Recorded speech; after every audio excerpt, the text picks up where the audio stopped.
Did you know that you can heal so much that a narcissist would never even think to approach you or go after you again? You can get to the point where you wouldn't even be viable. They're not going to approach you. They're not going to pursue you because they know it's a dead end. And I want to tell you how to do it. I would say about 80% of my clients have a background of narcissistic abuse.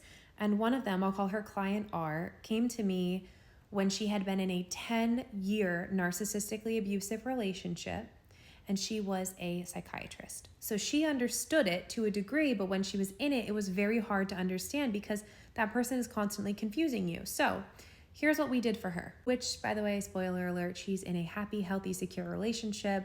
It took her about, 6 to 8 months for that to happen after working together, and is happy and thriving and healed and lets in the joy. It's so good. The first thing we did was talk about, number one, understanding narcissism from the felt experience and conceptually, as well as narcissistic abuse and the cycle, how it plays out and how they groom you, manipulate you, and then how to spot it so that she could sense it from a mile away. Just as important is the second one, we have to understand the emotional wounds within you that made you attracted to and available for it. Do not misunderstand me. This is not me saying that you deserve it or you attracted it in or anything like that. No, that person is responsible for their abusive behavior. But what I am saying, and in my own experience, because I went through it, got out healed, is that there was a part of me that was attracted to the narcissist. His direction, his bigness, his I've got it all together. I thought it was masculine energy. I didn't understand at the time that it was wounded masculine energy. This is very important to keep in mind as you keep hearing people reference masculine energy right now in our culture. By the way, there's wounded and empowered. And if you want to deep dive those, I have a full 2-hour training on wounded and empowered masculine feminine. But we have to get honest with ourselves about what parts of us, what wounded parts were available and attracted to it. And so for high achieving women, which is who I specialize with, there's usually a piece around earning and chasing love and someone having a lot of rules and structure for how to please them.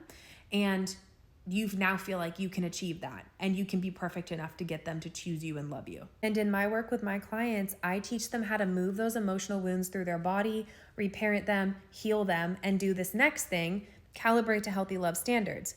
The reason this is so important is because you have to shift your energetic standard of what you're available for.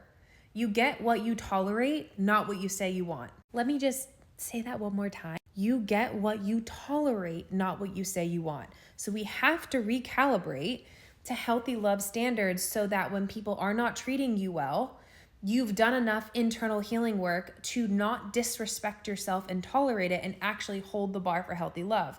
This is obviously very simply said, and as you and I both know, takes a little time and adjusting to implement. If that's something you struggle with, this is where coaching or support can be really helpful. A woman who is secure in herself, confident in herself, and trusts herself and what's happening here and here, trusts her emotions and her gut feelings, will not be someone that a narcissist can continue to prey on. Next up, we get into some of the fun stuff, learning how to date and relate in really healthy and empowered ways. And this last one, unlearning the coping mechanisms that you learned to survive in that environment. Hold on. And I'll tell you in the context of this client that I supported. When she left that relationship, most people experience similar residuals, if you will. They have a hard time trusting themselves. They have a hard time believing their feelings and trusting and leaning into them and even letting themselves feel their feelings. They rationalize away bad behavior. They've usually become a little passive aggressive because it was never safe for them in their relationship to speak their truth. So they started leaking it out in passive aggressive ways. They find themselves constantly questioning people and overanalyzing them and wondering, is this a narcissist? Is that person going to hurt me? Are they going to manipulate me? So they can't relax or create intimacy because they're always in protection and fear mode. They even find themselves collapsing in conflict and completely shutting down because they've been programmed to be fearful of conflict for so long. Or they find themselves getting really big and almost like verbally volatile, if you will, in conflict because they're so afraid of being smushed because of what they went through. So they feel like they want to take up more space. Really just depends what your normal trauma response is. If you're a fawner, a flighter, a freezer, a fleer, as some of us are. And what's so important about this is the recalibration piece. So it's not enough to just recognize narcissistic abuse, but we went through this process together and showed her what are healthy relationship standards.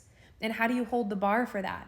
and interpreting, making sure, yes, this is healthy, or no, this isn't, I need to move away from this person. And how do I, as an empowered feminine woman, show up in a connection to attract a healthy partner and to be a place that is safe for a healthy partner to land? We have to completely shift how we're showing up, because those survival skills don't necessarily allow you to thrive with a healthy masculine partner. A healthy masculine partner is only going to have so much bandwidth for constantly being questioned and not believed, and only going to have so much bandwidth for you holding in your truth and never actually speaking what's really going on with you. Doesn't make you, by the way, a bad person or anything like that. It just means we need to unlearn these things so that you can really thrive in this next healthy relationship. And all of these things working together over a 6-month private coaching container put this woman in a place of feeling secure and happy and at peace with herself. And now in this healthy, happy relationship with an empowered masculine man, spoils the out of her, truly takes such good care of her. They have these emotionally close conversations. It's a complete 180 from what she had experienced. So if this is something that you want to do, and you want to get to the point where you would never even consider being attracted to a narcissist or them coming toward you, you can do that, and you can draw in healthier partners as a result. If that's something you want support with, make sure you follow me over on Instagram, because I do daily stories on things like this all the time. And if you want more formal support, fill out an application and let's talk about making that happen for you.